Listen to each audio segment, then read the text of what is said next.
I want to welcome Agile XRM to the podcast. I've known the people at Agile XRM for the past 12 years. I've seen how their business process management tool can add massive value to complex organizational processes in sectors such as finance and government. If you have complex processes or a need for dialogues on the Power Platform or Dynamics 365, take a look at how this BPM tool can add value. You can find them at agilexrm.com or check out the show notes for more details.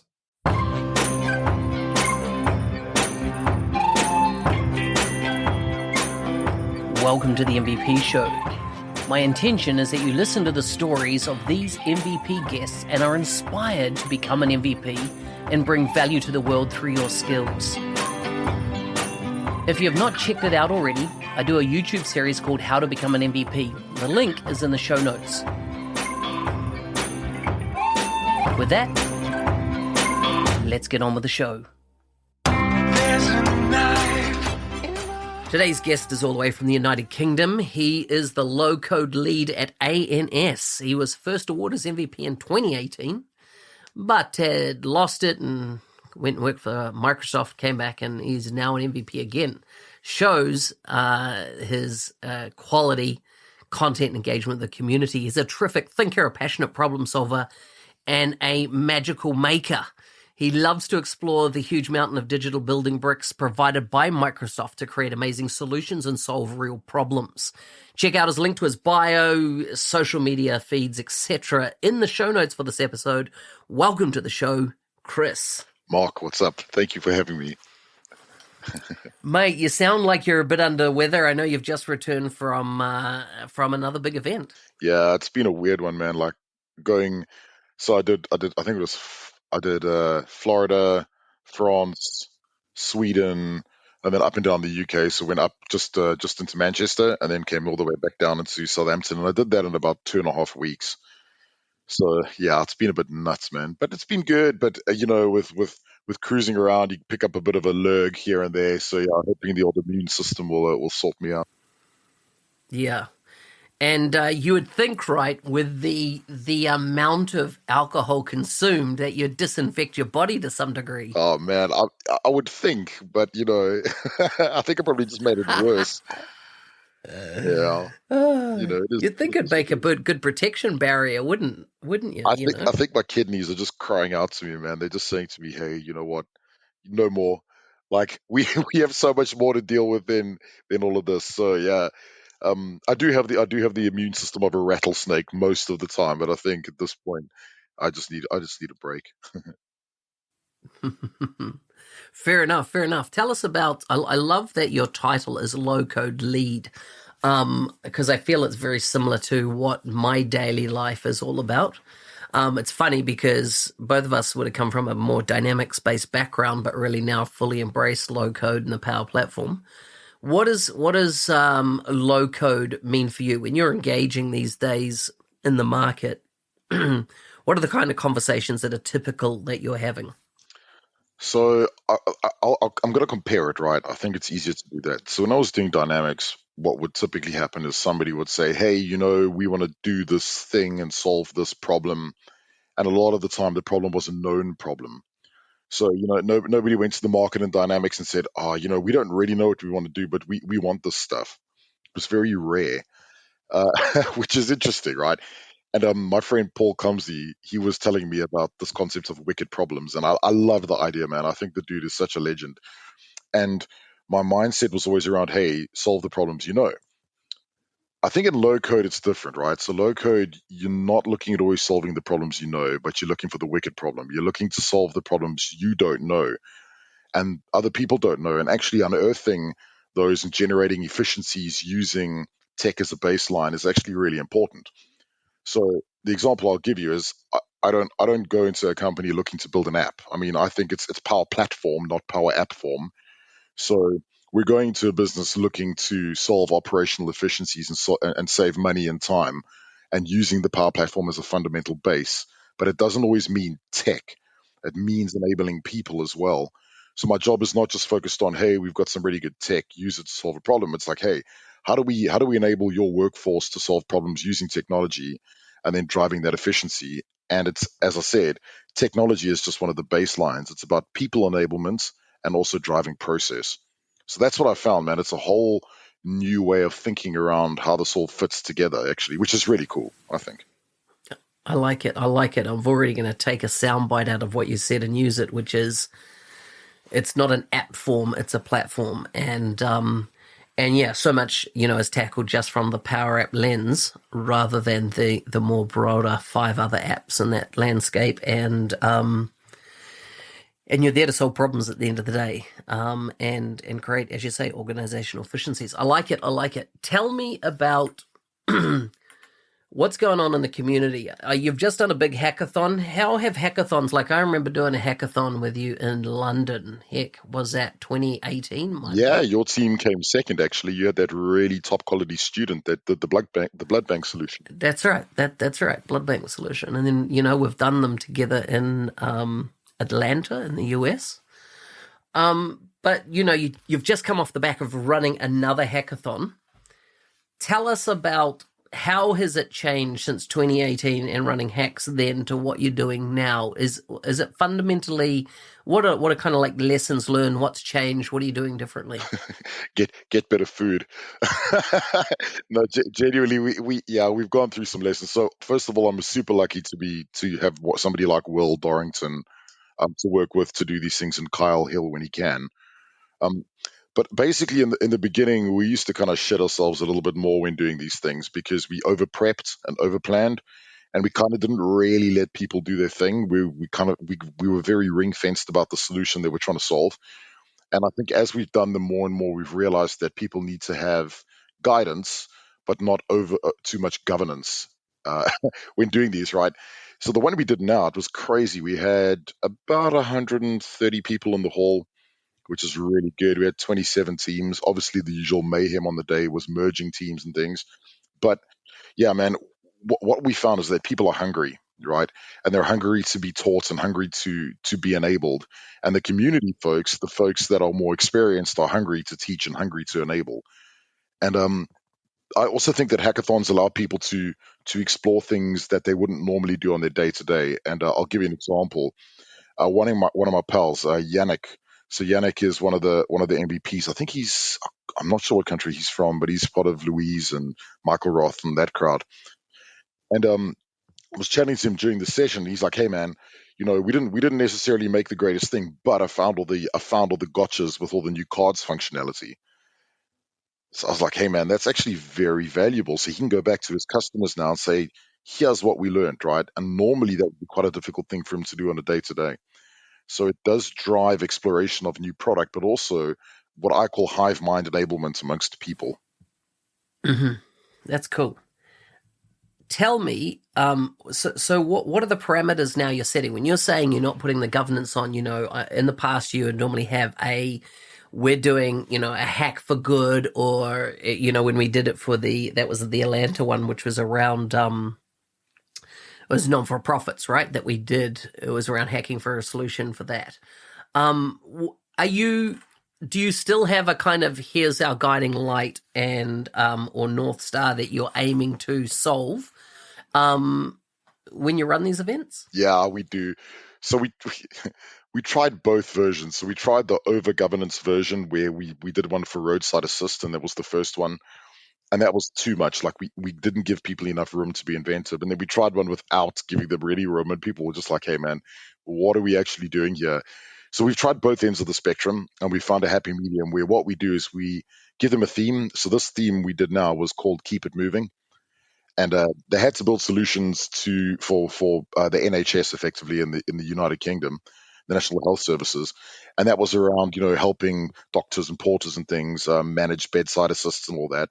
So we gave them some examples of use cases, but also we said to them, look, if you don't want to do this, you have much more room to build out whatever you want. And actually, one of the solutions was around the London Marathon. Right.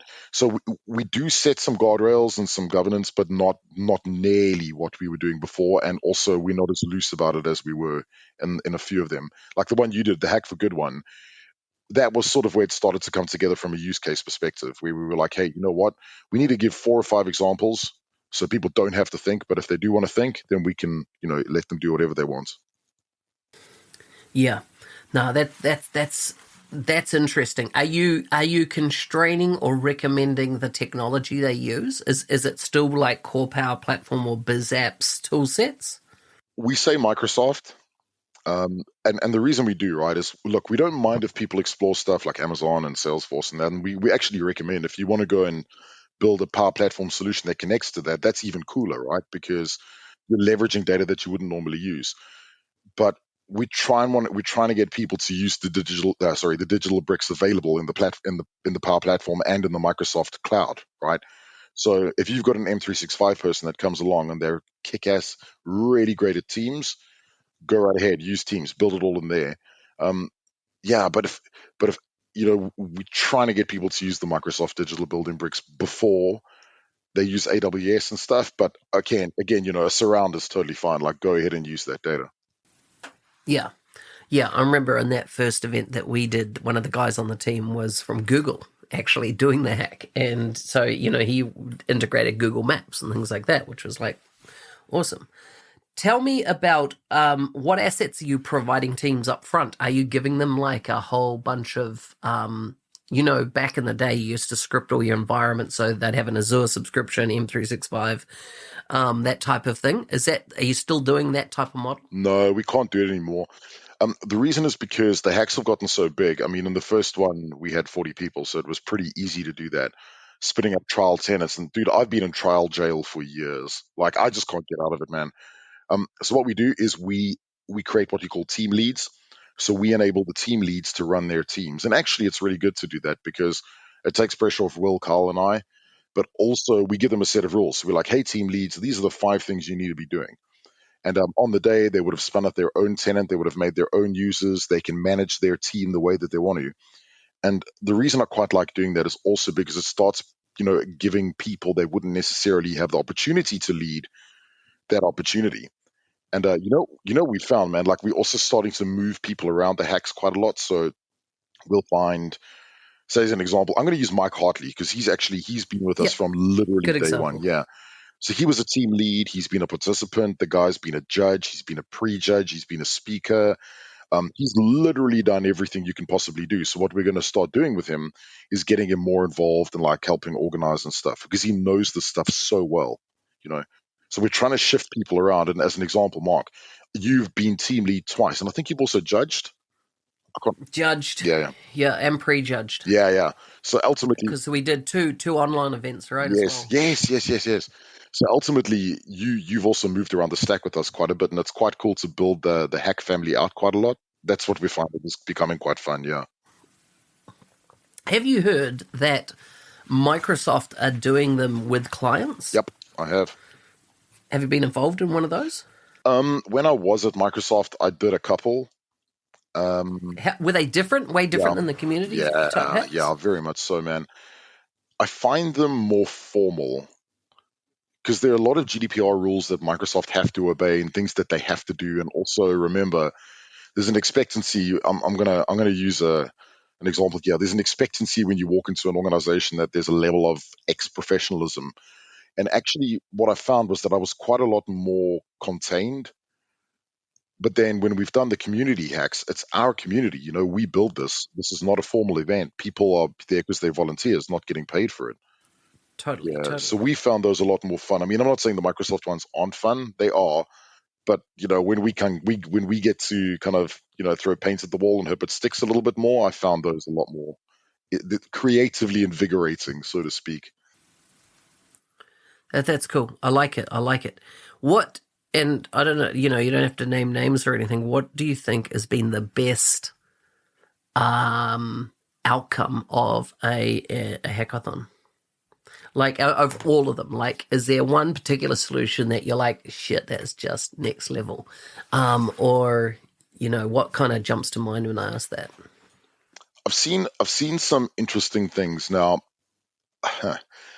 My favorite one is probably the one that was delivered by Elizabeth Glacier Pediatric AIDS Foundation. That was at that hackathon that we did in Atlanta, and that actually went live in Africa to help women with AIDS and all that type of stuff, which is really interesting. There have been some incredible ones that have been built out. So I know that there are organizations that have taken ideas that they've come up with from the hacks and then, use those in applications and automations. But the thing to me that is most important is building out that maker community. And what we're starting to see, man, and this is the part that I think is really interesting about the hacks that we run, is that we don't. Yes, we let corporate teams join. We're like, hey, you know what, company X, come along, join and do whatever, and they do. Then they bring all their people. But we find it more successful when we get to munge teams together. So we take like Karen from accounts, Bob from customer service, all these random people that may have never hacked before, and we bring them together with some other experts, and those people build stuff because they are not thinking in the same way as a corporate culture would. That's where you get the real success. So for me, it's not necessarily a company, it's about bringing the people together. Yeah, so you'll smash a team together on the day. They haven't come, so there's no way they've pre-built anything. They're actually just forming on the day. Sometimes, yeah, I mean, so we always have people that don't rock up, which pisses me off no end because they're actually taking away from the hack. Yeah, man, I'm trying to be nice, but yeah, what we'll do is we'll say we'll build the teams before, knowing full well that these people have never met. And the other thing we do is we give the corporate teams the opportunity to split out. So we say to them, listen, do you want to be with your mates, or can we split you out? And actually, a good amount of them say, nope, we want to split out. We want to learn from other people. I love it. I love it. Great, great, synergies and things like I can imagine happening there. Have you built something to run your events with, like as an on the day? Oh, bro, this is such a sticking point, man. So I we have. asked, by the way, because I'm currently building something. Are you? Yeah, to run hackathons. But the corporate hackathons I'm talking about. I did at Microsoft. Okay, so I did build something there. I couldn't take it with me. Um, I did build something there, and we ran a lot of the quarterly hacks with the partners on that, which is a combination of Dataverse, model-driven app, and then the Power BI report ran it in the front, and we had people doing what you call drop-ins. I think because you remember the whole drop-ins thing that we did during the virtual hack. Yeah, so we automated a fair amount of that, and then people were alerted when they had a drop-in, right, of somebody coming into the team and visiting and saying what they were doing.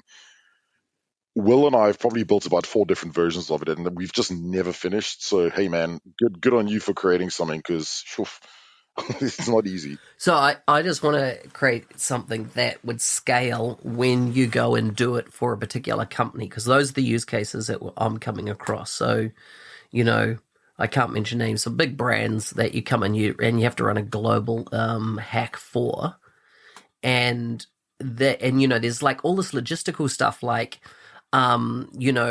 making accessible things like team rules. How do the teams form? What's the judging criteria? So that, because people can get really upset if the judging criteria is not clear. I feel, if they feel it's like, we thought it was building this way and we did that, and then you went and kind of ripped the rug from under us. And so, you know, and then one of the functionality of building it is the ability for everybody to vote. So if you're involved in the hack, and once again through the app, you vote for the team you liked.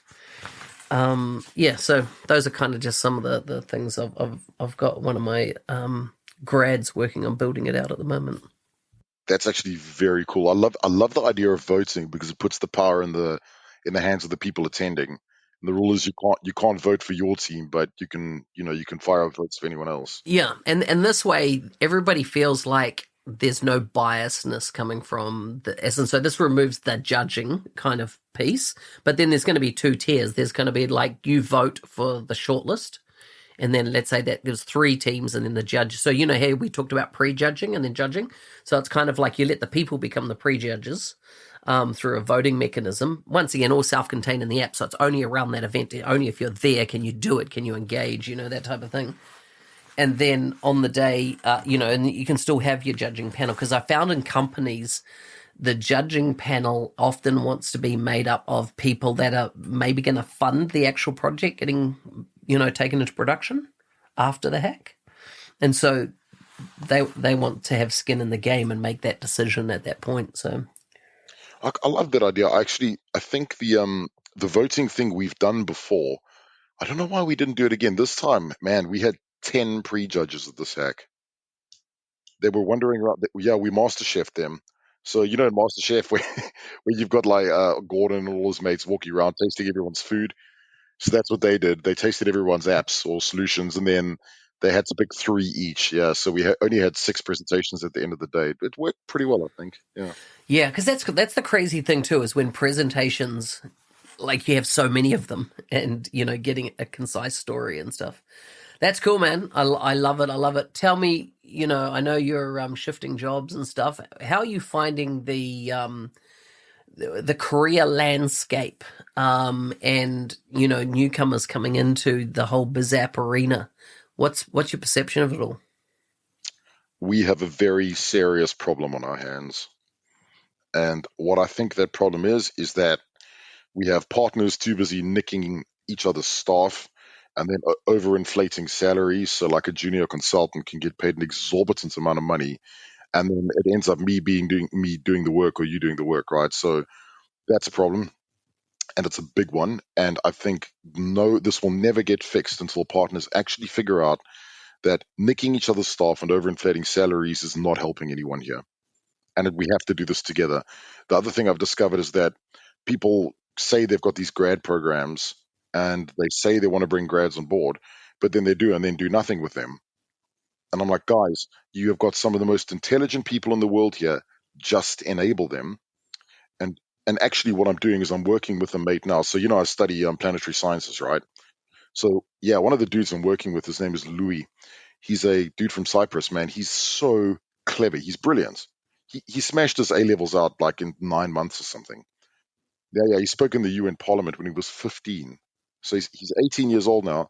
So I've started to take him. I'm paying him from my own pocket, and I'm running him through all of the courses, the app in a day stuff. I've built my own versions of that, so he's doing all of that now.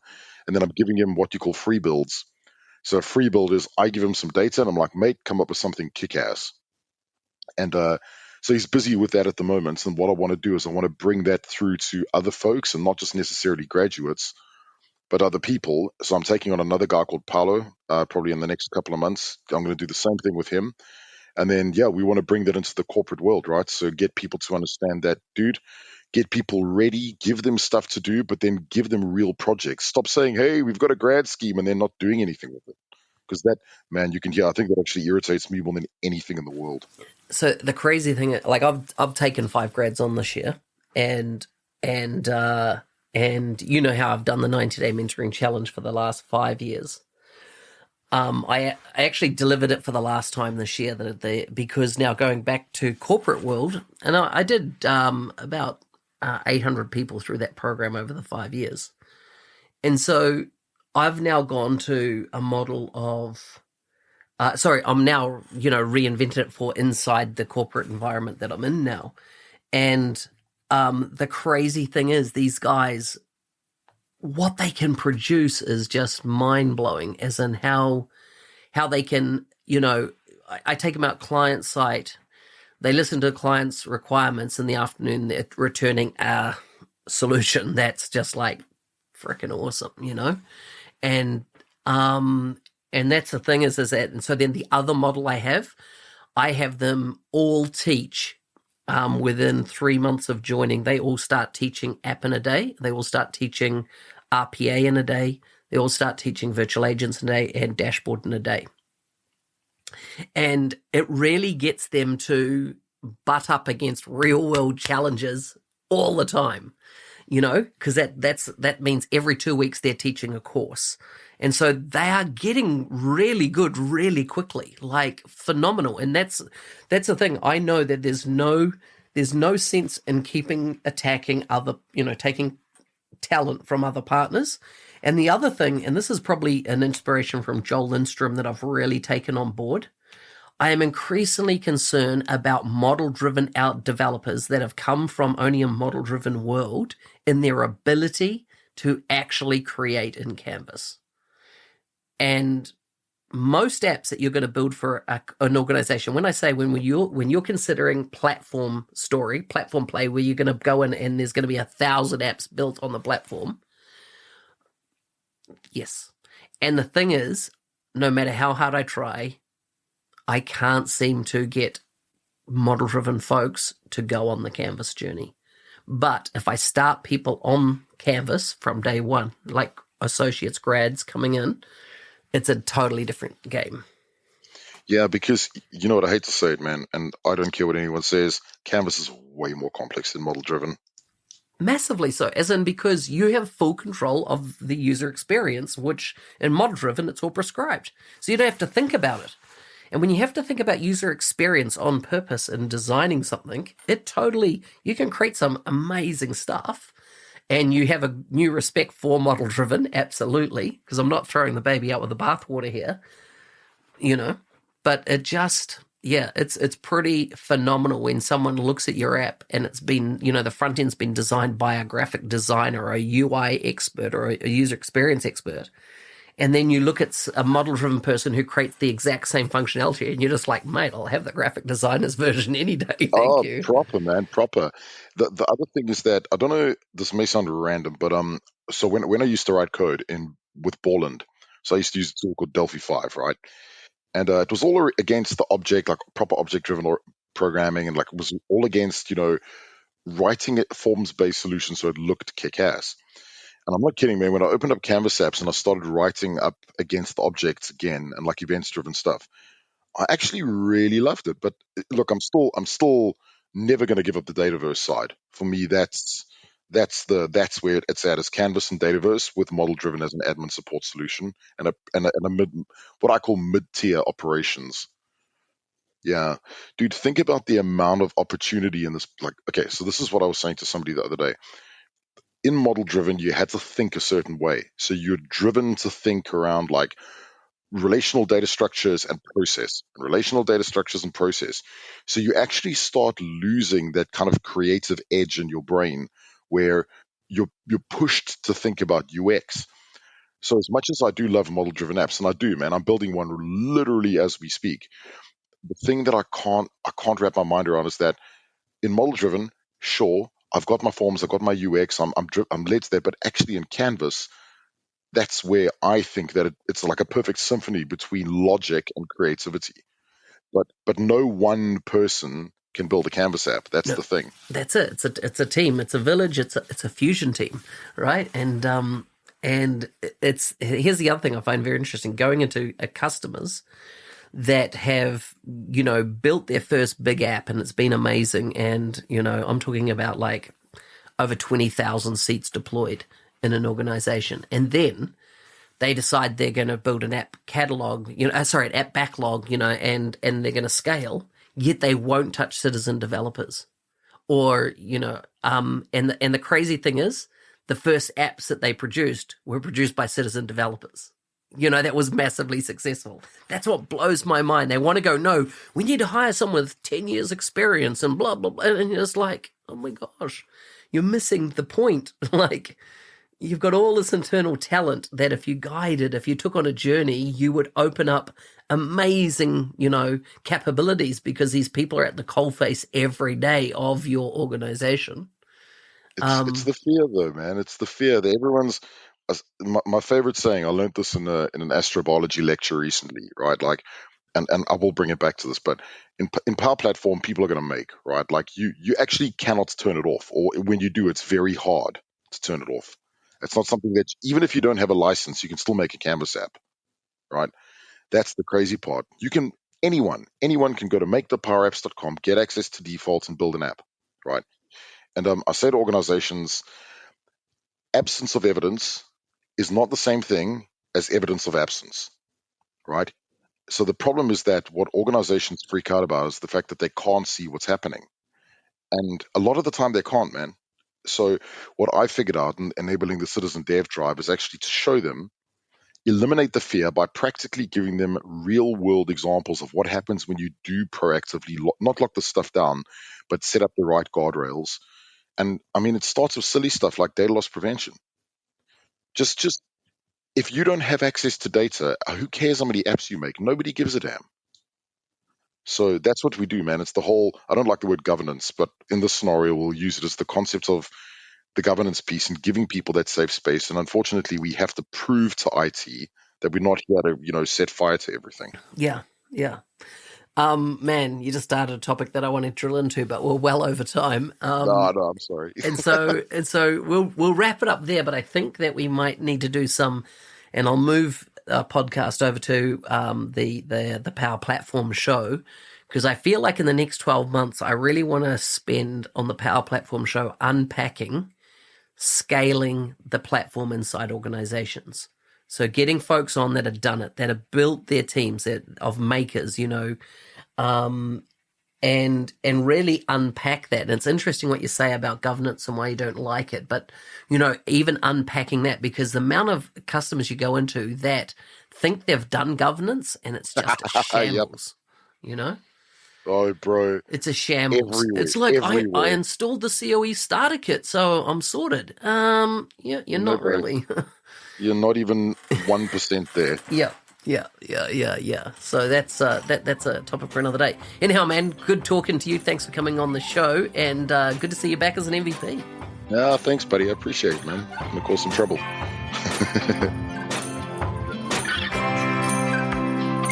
Hey, thanks for listening. I'm your host, Business Application MVP Mark Smith, otherwise known as the NZ365 Guy. If you like the show and want to be a supporter, check out buymeacoffee.com/NZ365 Guy. Thanks again, and see you next time.